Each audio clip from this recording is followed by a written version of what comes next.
What do you get when you mix the Quake engine with reimagined levels from Doom 1 using mechanics from Doom 2016 and Doom Eternal? Well, you get Slayer's Testaments. Developed by a guy named Bloodshot who worked on the awesome Quake 1.5 and even the upcoming Wrath. So this dude's boomer credentials are pretty damn solid.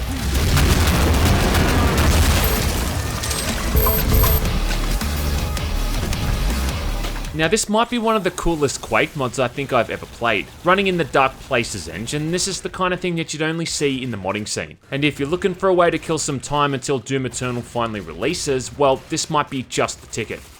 As a wise man once said, story in a first-person shooter is like a story in a porno film. No one cares. So we're not going to go over the history behind Quake and Doom. Chances are most people already know the 411, and if you don't, well, you're dead to me. All you need to know is that they are rage, brutal, without mercy. Rip and tear until it is done. In Doom 2016, the saying was that you're not trapped in hell with the demons are trapped in hell with you. With this mod, you're all just kinda stuck in the same place together. I mean, you won't quite feel as badass as you did as the Slayer, but all the same, you're still gonna kick all kinds of ass and look pretty damn good doing it. As a free-to-play mod, there's really not all that much stuff to complain about. There's a surprising amount of content to rip and tear through, even in this early version.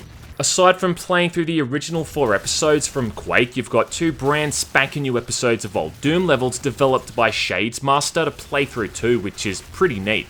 This is comprised of about 14 or so levels, all of which are pretty well designed and challenging, bringing back familiar looking enemies like the Revenants, the Pinky Demons, and even the Summoner, all in their Doom 2016 getup. There's environments that look similar to areas from Knee Deep in the Dead, like the Hangar, Toxin Refinery, and the Computer Station. There's even a secret level that's a remake of E1M1 with a Frozen theme for some reason. It's a mishmash of rooms and environments, mostly from episode 1 and 2.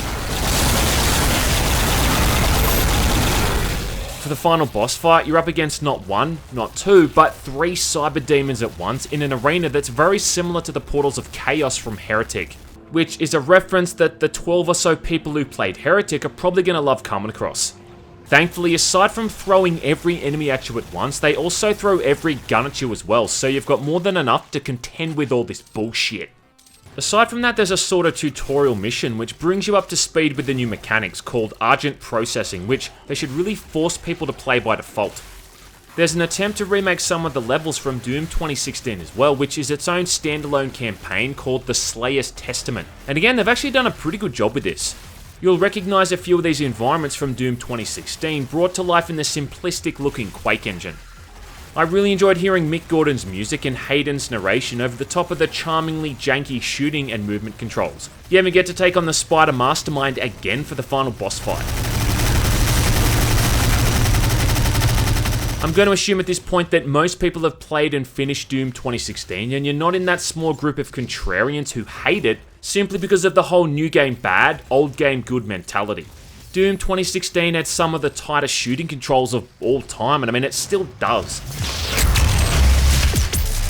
The mobility available to the player made for some really fun combat sequences, and the speed at which you could swap between weapons and mods, abusing the cooldowns by swapping to other guns, made some of those more intense gunfights pretty damn action-packed. Every time I replay it, I find a new way to approach an arena and attack from a different direction and with a different weapon. It really is just a combat sandbox by the time you've unlocked all of the guns and upgrades. Makes me wonder how they're going to top it with Doom Eternal.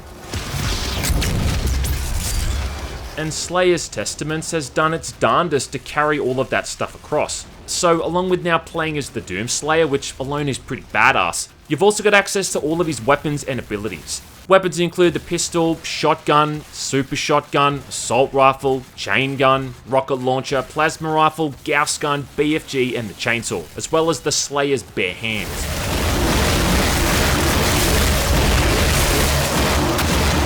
And they all look and perform like their Doom 2016 counterparts, except for the plasma rifle, which looks more like the one in the upcoming Doom Eternal. These weapons all have their mods as well, but instead of 2 like they had in Doom 2016, you only get 1.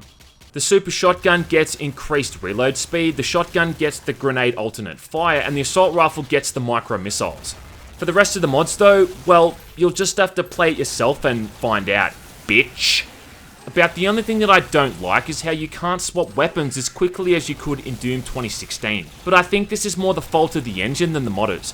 Being able to swap back and forth between like the rocket launcher and the plasma rifle could allow you to abuse the cooldowns on the mods for both of those weapons.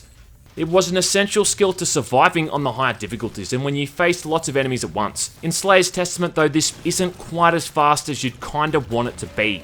You can circumvent the swapping animation by just left clicking, which fires the weapon instantly, but it just means changing guns doesn't feel as smooth as it really should. I mean, it is running on what's basically a 20-year-old engine at this point, so complaining about it is kind of redundant. It's like going into a strip club and complaining about seeing titties and daddy issues. You're also able to now grapple up ledges, double jump providing you found the upgrade, and also throw grenades. Quad damage, haste and berserk power-ups return too, but you're not invulnerable anymore with the berserk power-up, making it a little bit less useful. I mean, I say less useful even though you're still one-punching every enemy in the entire game. Also, like Doom 2016, when you get an enemy in a near-death state, they start flashing and a quick melee attack counts as a glory kill, shooting out a bunch of health items for the player to pick up, and you're gonna need these because this mod ain't fucking around. So mostly it's a near perfect adaptation of the mechanics from Doom 2016 into Quake, and when the whole thing works, it's pretty damn good.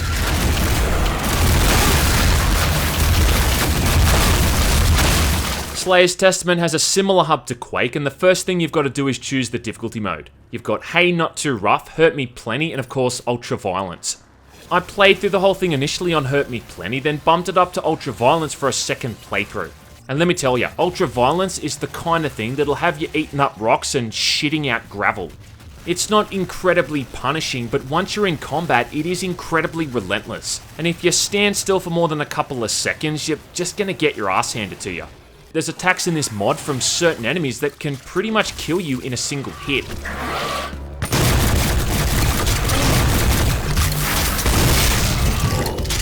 Overall though, it all works pretty well, but you will have to do a bit of buggering around in the console to bind the controls to something a bit more useful. Throwing grenades, the alt fire for weapons, and swapping to the chainsaw or the BFG can be a bit finicky. And when I first played the mod, these buttons didn't even work for me and I had to manually set them all through the console. And that kind of brings me on to my critiques, which to be honest isn't the most extensive list. And a lot of it also comes from the fact that the mod is just so early in development. So look, I'm not going to rip the whole thing in your asshole for not being perfect. It'd be like going into a karate class and making fun of a little kid because he's unable to beat up Jet Li in a fist fight. But there are some things I think could really benefit from being tweaked a bit. Probably one of my main issues though is the ammo or the lack thereof. Now look, I know the chainsaw can be used to replenish ammo, but the fuel for this thing was rarer than photos of your mum with her clothes on, so you can't really rely on that. Trying to play the vanilla Quake episodes with this mod is just incredibly unbalanced, and just not all that enjoyable because of the way enemies have been replaced with the original lineup. I think the biggest problem is how the ogres are replaced with the Hell Knights, and anyone who's played Quake knows how often you come up against these things. I mean, the sound of the ogres' grenades bouncing around is almost as ingrained into my head as the sound you get when picking up armor, or the sound that Ranger makes when he jumps. What this means though is that almost every single room you enter, you're fighting a couple of Hell Knights, and that is not a good thing.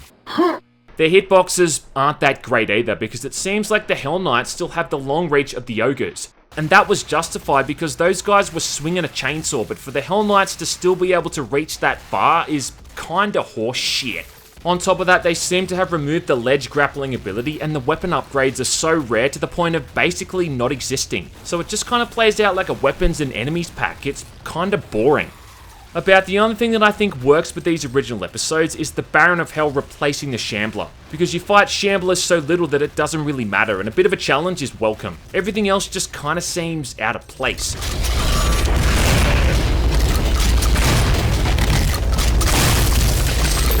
The solution to this is just to manually edit all of these old levels, which is what they've done for E1M1. And you can see a huge difference in how this all plays out with a bit of tweaking. And it's way better to play through than just these unmodified levels that just haphazardly replace the original lineup. So hopefully they can change that in future updates so these vanilla episodes are more fun to play through. Probably the thing that annoys me the most though is in these new Doom episodes where they hold back so long on giving you all the new weapons. I mean, this isn't a standalone game with a 12-hour long campaign. This is a total conversion for Quake that lets you play as the Doomslayer. Just give me the goddamn guns, don't worry about slow rolling. I'm not after a tightly crafted and paced experience, I just want to kill lots of demons with the super shotgun and the plasma rifle, along with the novelty of doing it in the Quake engine. I'm a kid in a horribly violent and disturbing toy store, now lock the door behind me and just let me play. It annoys me the most because once you finally get all the guns and the upgrades, the episode you're playing often comes to an end and you're back to square one. That was one of the many things that Doom 2016 did right. You had all of the weapons by roughly halfway through the game, and could spend the rest of the campaign making the demons wish they were never born. Honestly though, there's nothing really majorly wrong with this mod and it's amazingly fun for what it is. More so considering, like I said, it is pretty early in development. Where this mod is really going to shine is in the future content and the maps they make for it.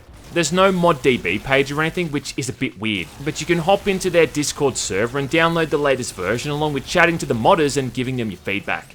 Once again, the legacy of Doom and Quake continues and proves that it's alive and kicking thanks to the work of these talented modders. Rip and tear Sonny Jim until it is done. Well, I accept that. There's nothing else to be done.